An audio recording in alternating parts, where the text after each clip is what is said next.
Выставка «Казагра Гасфаром 2021» торжественно объявляется открытой. Бәрекелді достар, көрмеміз салтанатты түрде ашық деп жариялаймыз. Сәттілік сіздерге, қош келдіңіздер достар.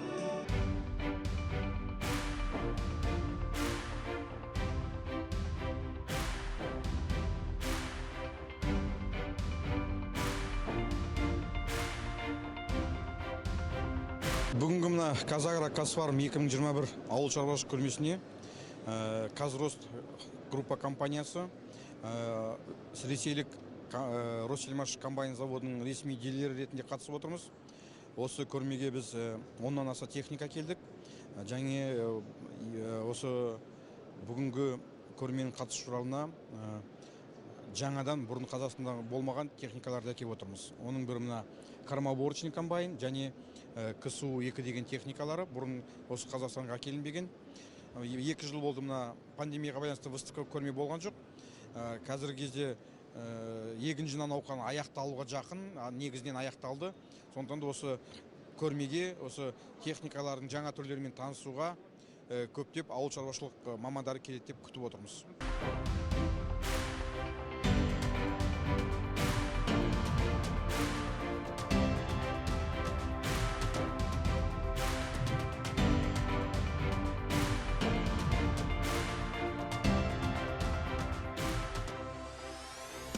Көрмеге бұл жерге біздер бүкіл етті бағыттағы ірі қара малдардың тұқымдарын алып келіп отырмыз. Соның ішінде қазақ қаңқбас тұқымы, Герефорд, Аберден Ангус тұқымы, қалмақ тұқымы. Бүгін сағат 2-ден кейін осы жерде осы етті бағыттағы тұқымдардың арасында үлкен конкурс болады. Соның арасынан ең үздік чемпион бұқаны анықтаймыз. Екінші күнге біздер осы жаңа үздік технология, заманауи технологиямен жабдықталған шаруа қожалығымыз бар. Ол канадалық GrowSafe деген технология, канадский технология. Бұл жерде бұқашықтар өз өнімділігі бойынша сынақтан өткізіледі. Сол технологияны көру үшін осы келген шаруа қожалық иелері ертең таңғы 8-де сол шаруа қожалықта мясной тур болады. Сол жерде сол технологияда жүріп жатқан бүкіл процесті өз көздерімен көреді. Және де сол жерде біздер жаңа қыс мезгілінде жайылымда қалай ұста бағып күту технологиясында көрсетеміз.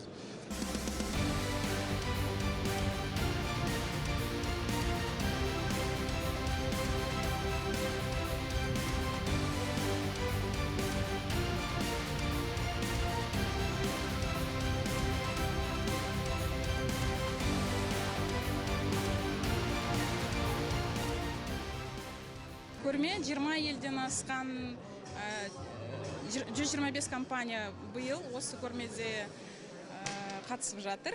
Агро саласындағы бүкіл жетістіктерді осы көрмеге жинап көрсеттік. Қазақстандық фермерлерді осында шақырамыз көрмеге. Тәжірибемен алмасу үшін, жаңа жаһандық жетістіктермен танысу үшін жас фермерлерді осы ауыл шаруашылығына шақыру үшін біз осындай мақсат қойып отырмыз. Осы әдемі ауыл шаруашылық секторына жастарды тартқымыз келеді.